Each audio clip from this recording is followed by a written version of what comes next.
Assalamualaikum warahmatullahi wabarakatuh.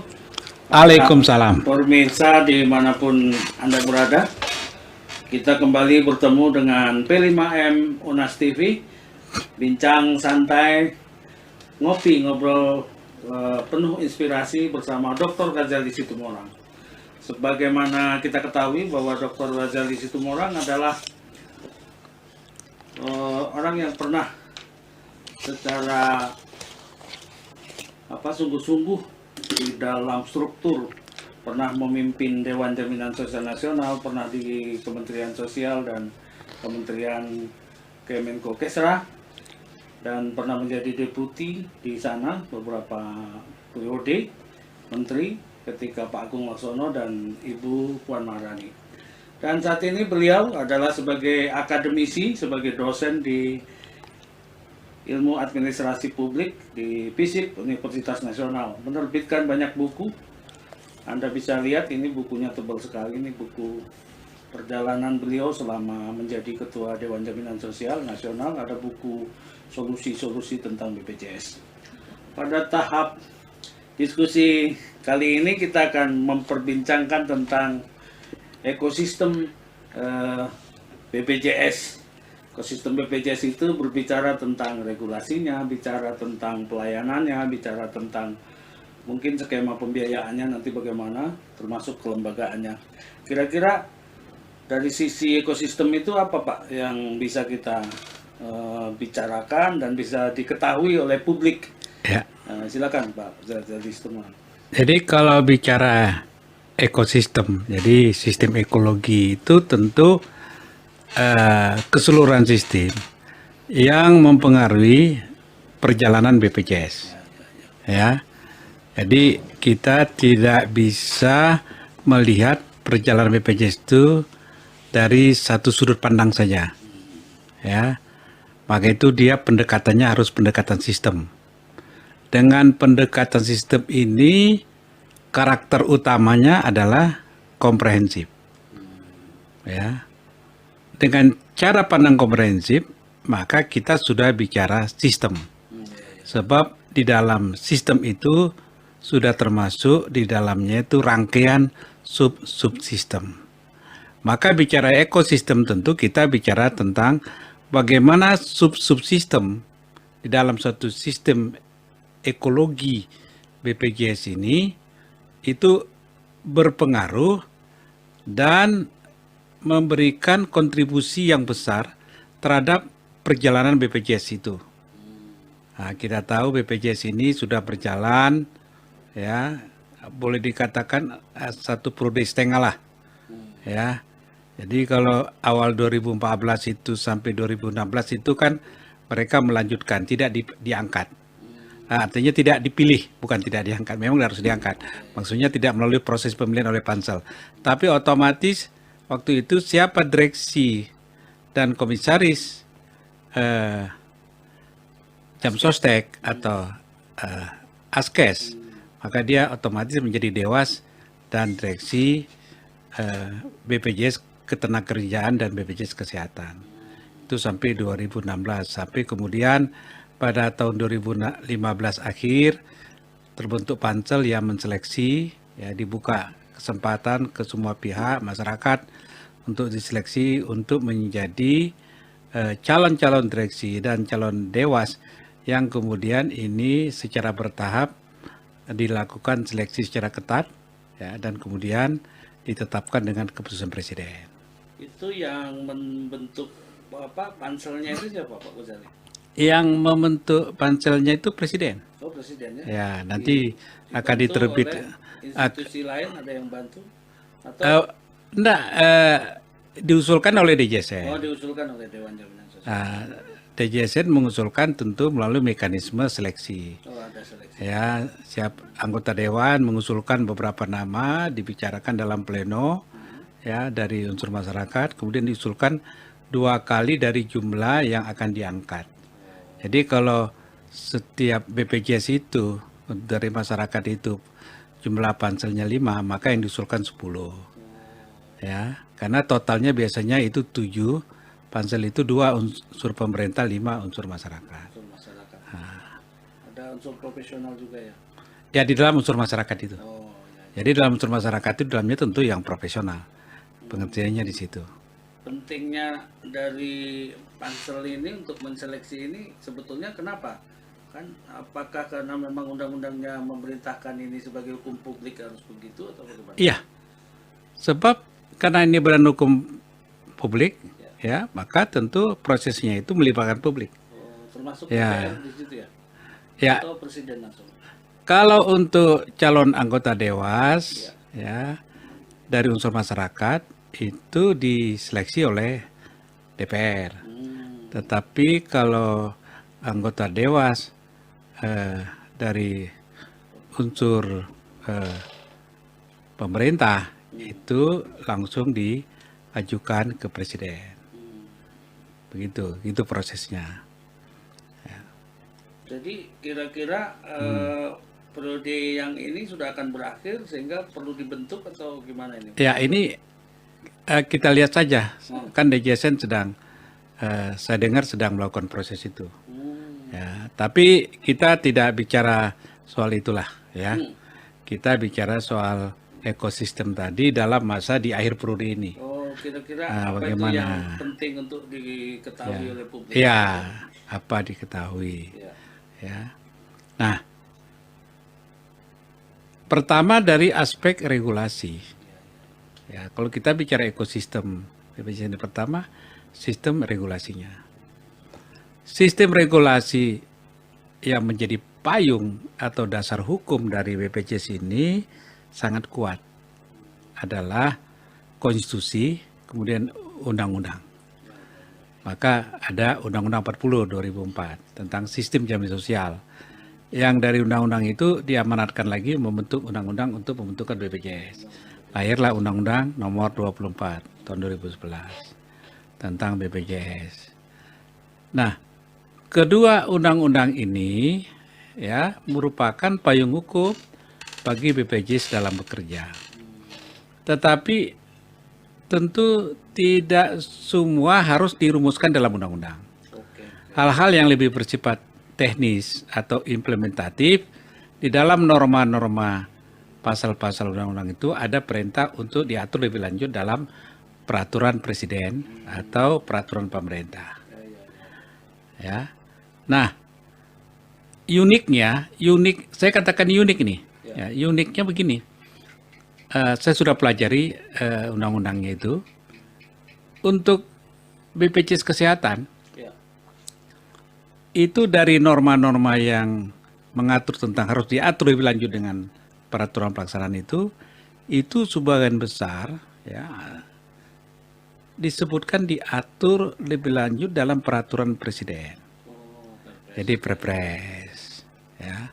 Saya mencatat hanya satu PP yang mengatur berkaitan dengan kesehatan itu yaitu tentang PBI, penerima bantuan iuran.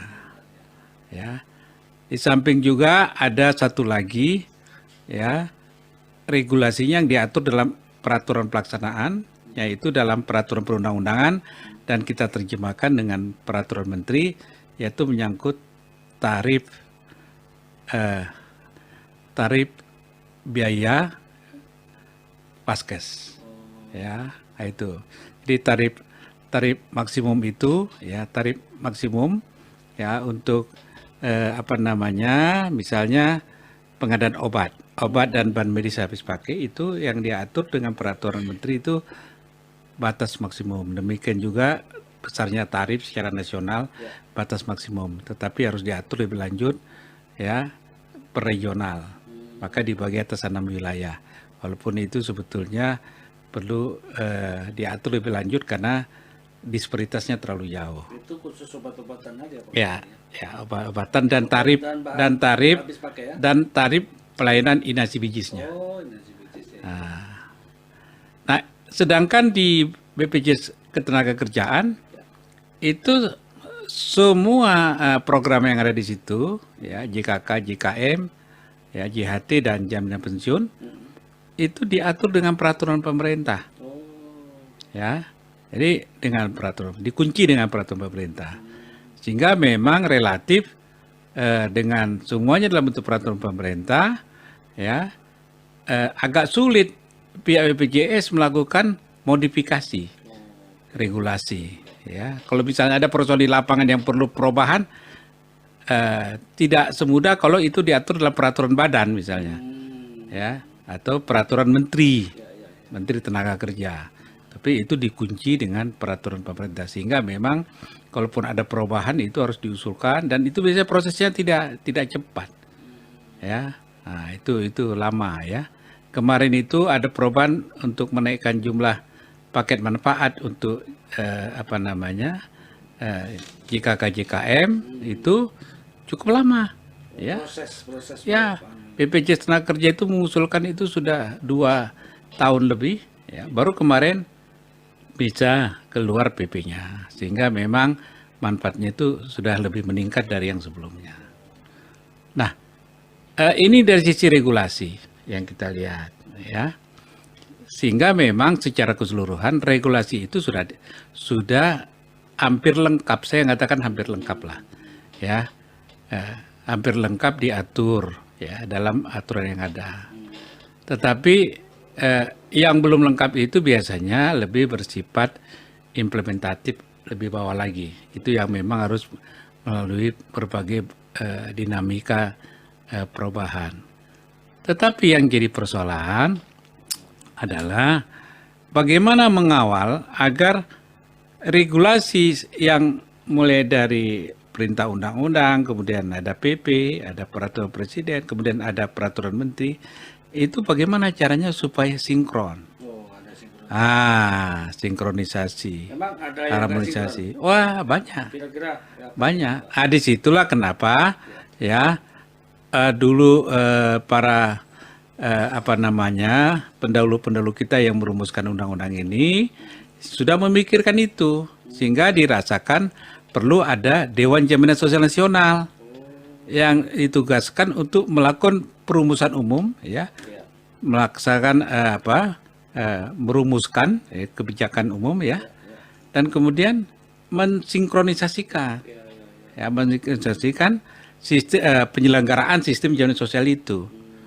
Jadi Dewan Jaminan Sosial ini lembaga negara yang diangkat oleh Presiden, perpanjangan tangan Presiden, yang tugasnya itu melakukan upaya-upaya harmonisasi, sinkronisasi, ya, kemudian merumuskan kebijakan-kebijakan umum, ya, supaya sistem penyelenggaraan itu berjalan secara komprehensif dan sinkron. Nah, itu tujuannya.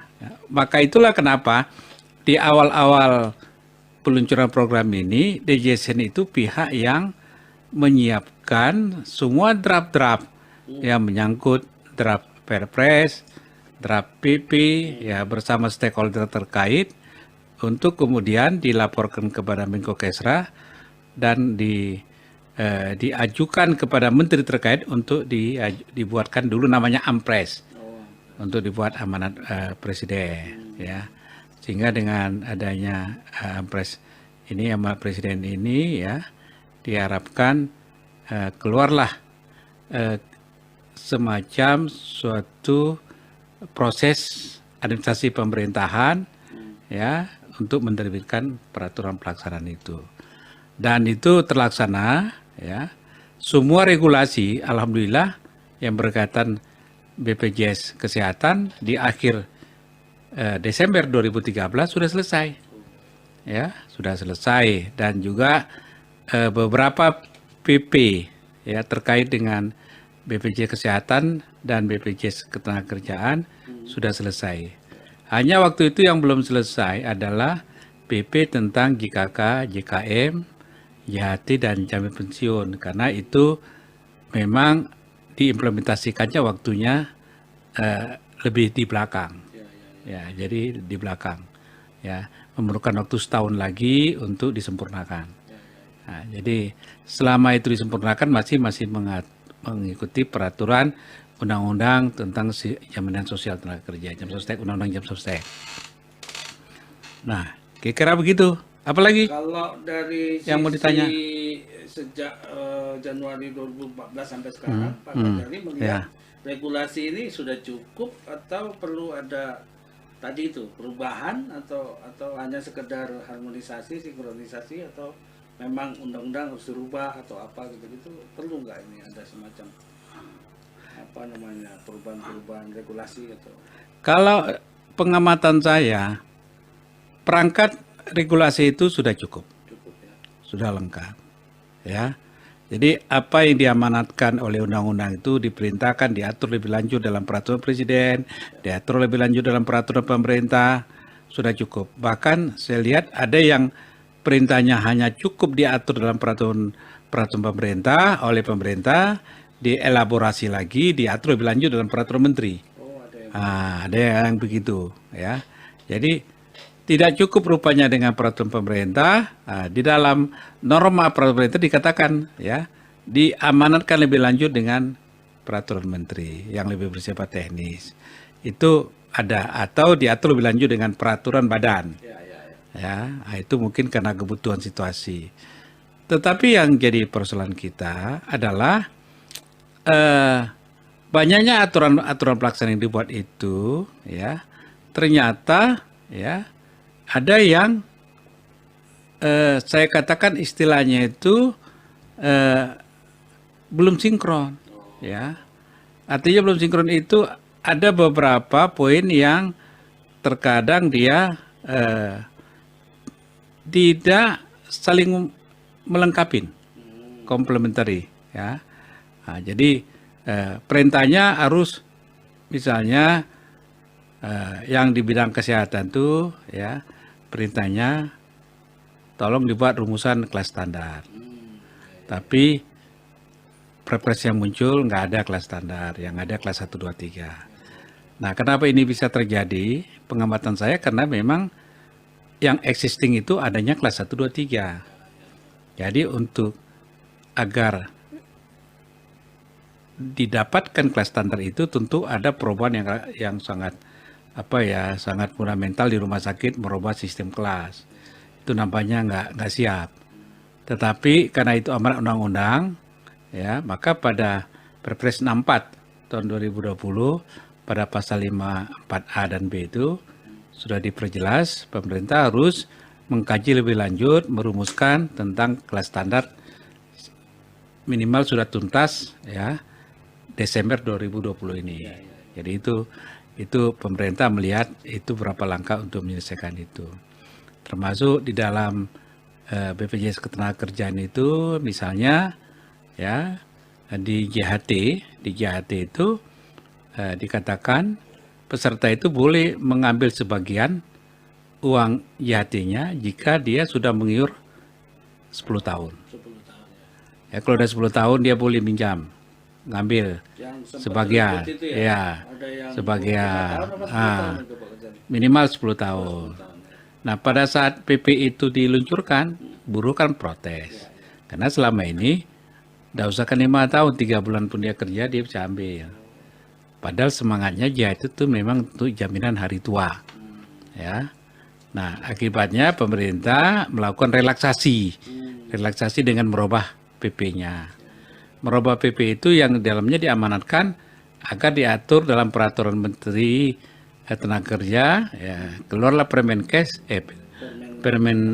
Permenaker nomor 19 tahun 2015 tentang bagaimana pelaksanaan bisa diambil, ya, kapan saja. Itu, ya, itu sehingga akhirnya dalam suasana COVID ini juga sudah banyak yang antri kan. Ya. Orang ngambil JHT yang kena PHK, kapan aja dia bisa ambil. Ya, inilah yang yang terjadi karena situasi, ya, psikologisnya yang tidak menguntungkan itu. Ya, tapi kan jika keadaan sudah normal kembali, ya, aturan-aturan ini kan harus kita terapkan, ya. Sebab itu tujuan JHT itu kan adalah untuk kepentingan mereka yang menjelang pensiun. Supaya pada saat dia pensiun, dia ada sejumlah uang tunai tertentu yang besar. Ya, itu besar loh.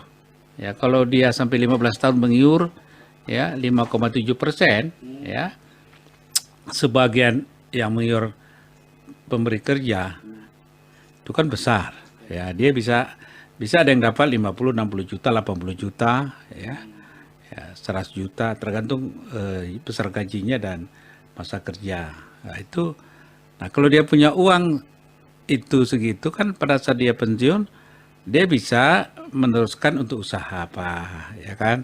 Kalau dia udah punya usaha memperkuat modalnya, atau dia untuk bisa memperbaiki rumah atau apalah, ya sehingga pada saat dia pensiun dia punya modal kerja sejumlah tertentu untuk meneruskan masa pensiunnya di samping dia mendapat uang pensiun. Nah, semangatnya ke situ, tapi terkadang kan dalam pelaksanaan tidak semudah itu. Itulah yang terjadi kalau kita lihat dari sisi regulasi. Tapi yang pasti memang berkaitan regulasi ini upaya penyempurnaan terus dilakukan. Seperti misalnya tadi di bidang kesehatan, ya. Dulu kita menghitung PBI itu ya harus berdasarkan nilai keekonomian. Sebab andalan BPJS Kesehatan itu adalah iuran, ya baru bisa ada pembiayaan. Jadi kalau iurannya kecil ya pembiayaannya, walaupun itu bukan satu-satunya faktor, banyak faktor lain. Nah kira-kira gitu, Mas Wahyu. Selain regulasi apalagi yang perlu Iya. kita Dalam ekosistem itu, ya itu di samping regulasi ada persoalan berkaitan dengan sistem pelayanan. Ada yang berkaitan dengan SDM. Ya, bagaimana kalau kesehatan itu tenaga kerjanya, SDM ya, SDM. Karena servis ya, karena BPJS Kesehatan itu kan kekuatannya di servis pelayanan ya, pelayanan langsung ya, direct service.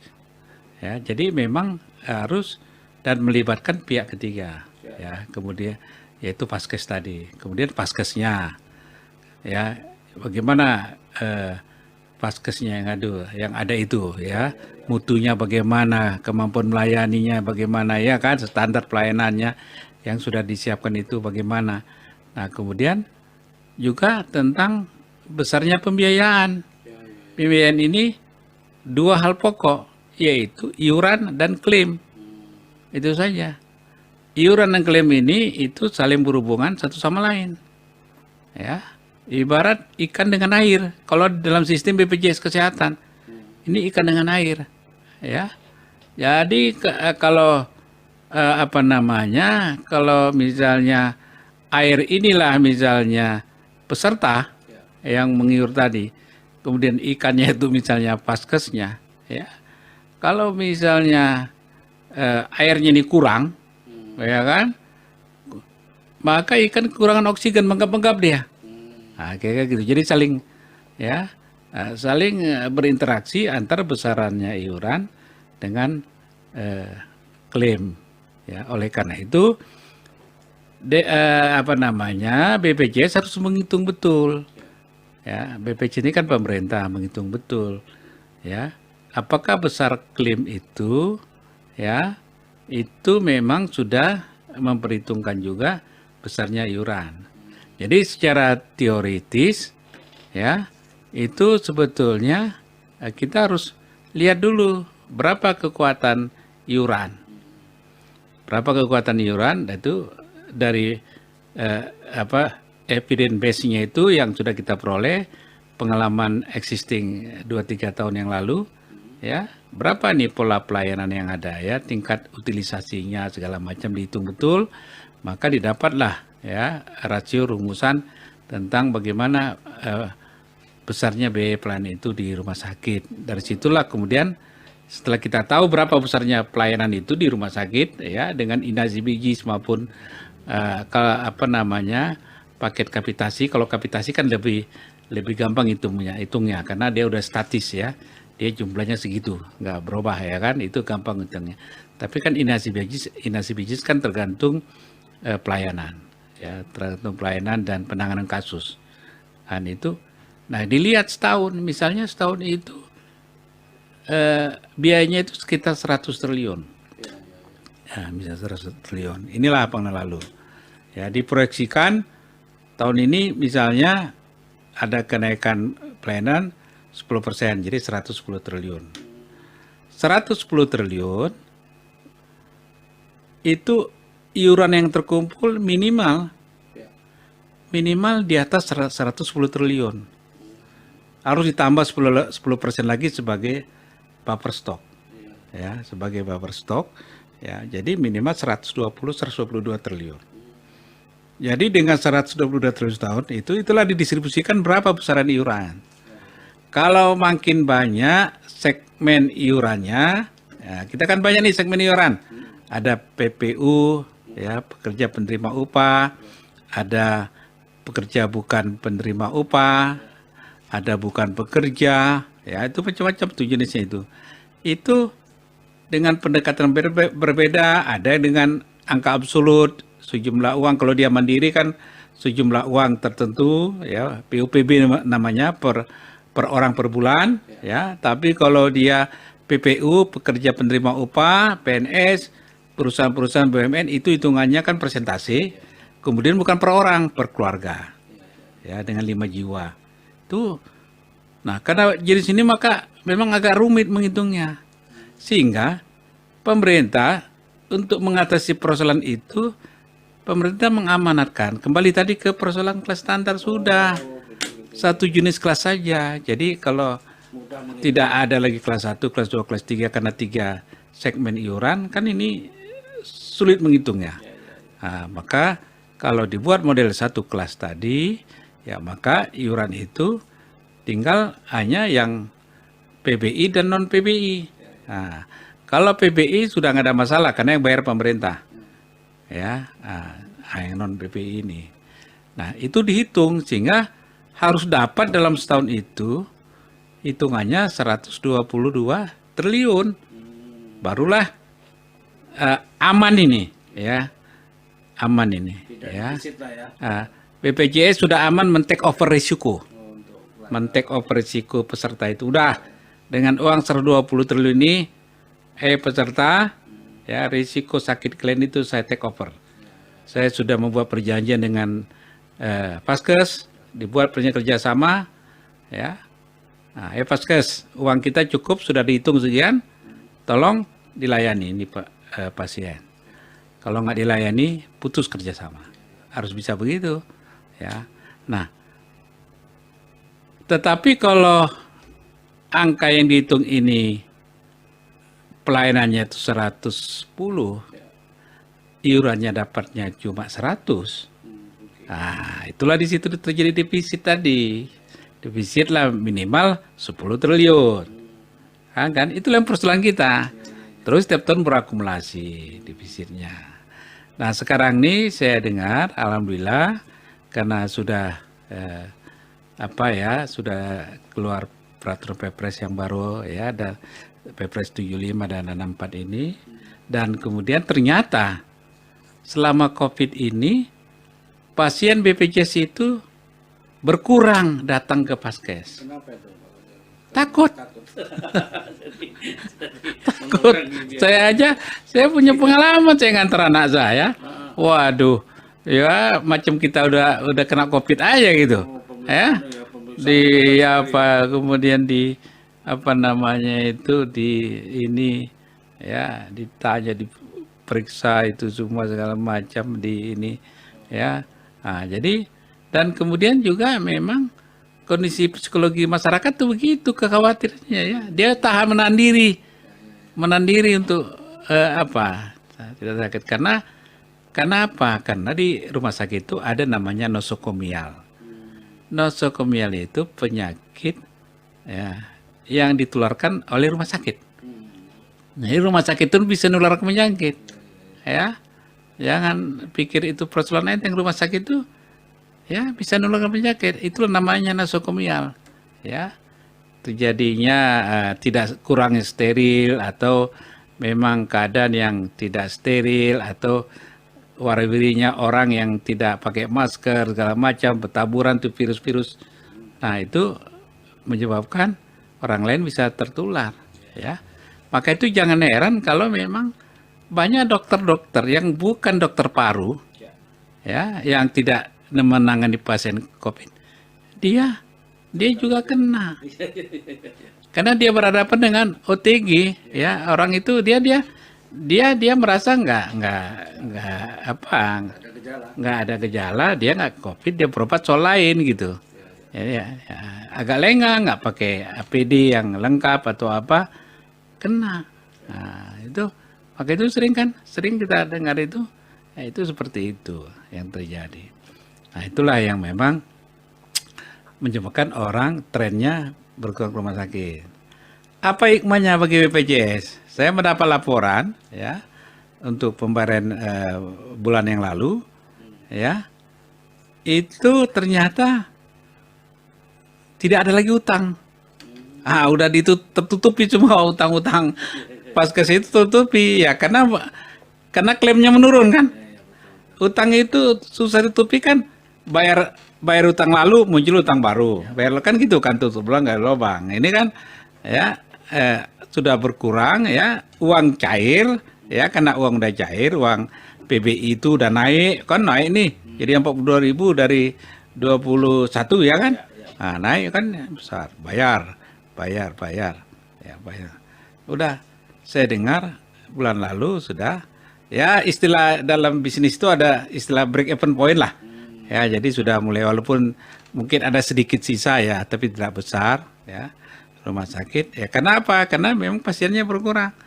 Tapi ini kan temporary ya.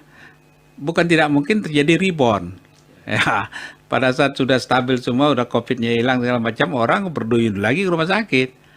Ya kan, meriksa ini apa segala macam, kembali ke masa awal euforia orang berobat BPJS tahun 2014. Karena ada euforia, dia mengecek benar nggak BPJS ini gratis ya kan, rame-rame dia mencoba.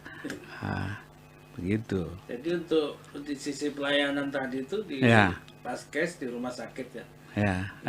Ada kendala yang sering terjadi itu, misalnya tidak semua rumah sakit itu menangani semua penyakit atau keterbatasan obat gitu-gitu. Ini gimana sebetulnya Pak Gozali? Lah itu semua kan ada kaitannya dengan yang saya katakan tadi. Ya, tidak seimbangnya antara klaim dengan iuran. Banyaknya klaim yang tertunda sampai 6 bulan, 3 bulan. Ya ini kan mempengaruhi performance rumah sakit. Kalau rumah sakit modalnya kuat, di backup oleh yayasan yang kuat, oleh pengusaha yang kuat, atau sumber dana yang kuat, ya segala macam, ya mungkin dia rumah sakitnya bisa mempertahankan performance pelayanan sesuai dengan mutu standar rumah sakit. Tapi kalau rumah sakit yang uangnya pas-pasan, disinilah dia mulai terjadi apa disebut dengan moral hazard atau bahkan fraud, ya. Nah, itulah ada istilah kemudian obat tidak dikasih, hanya dikasih resep, suruh cari sendiri. Kan begitu. Banyak hal yang itu karena keadaan. Karena kondisi ini terjadi belakangan ini aja, semenjak defisit semakin melebar. Di awal-awal dulu program 2014 nggak kita dengar ini. Nah, begitu. Begitu Mas Wahyu. Baik, para pemirsa sekalian, menarik kita bicara dari sisi yang sangat perlu sekali diketahui oleh para masyarakat, terutama para peserta BPJS, baik BPJS Kesehatan maupun BPJS Ketenagakerjaan. Di lain kesempatan kita bincang kembali dengan Pak Gozali Situmorang. Ya. Nanti kita akan bahas lebih lanjut secara teknis tentang apa saja yang perlu diketahui oleh publik tentang bagaimana mendapatkan pelayanan yang baik, bagaimana menjadi peserta yang baik, begitu-begitu ya. Kenapa harus tetap mengiur gitu-gitu. Nah, sistem gotong royong dan yang lain-lain, dan ke depan ini mau bagaimana, mungkin Pak Gozali sebelum kita akhiri, ke depan ini baiknya bagaimana nih, BPJS mau dibawa kemana ini? Jadi pertama, saya berharap BPJS ini janganlah dijadikan isu politik. Ya, jadi karena dulu pun latar belakang BPJS ini didirikan sehingga kekuatannya dengan undang-undang itu supaya BPJS itu terhindar dari persoalan politik.